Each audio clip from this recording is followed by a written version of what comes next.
Today's Delhi downpour didn't just submerge vehicles, it unleashed a political torrent. As streets became rivers, AAP Delhi Unit President Saurabh Bharadwaj blamed the Delhi government for the waterlogging.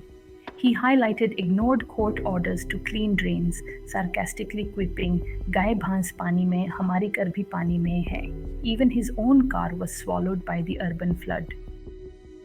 Bharadwaj urgently demanded answers.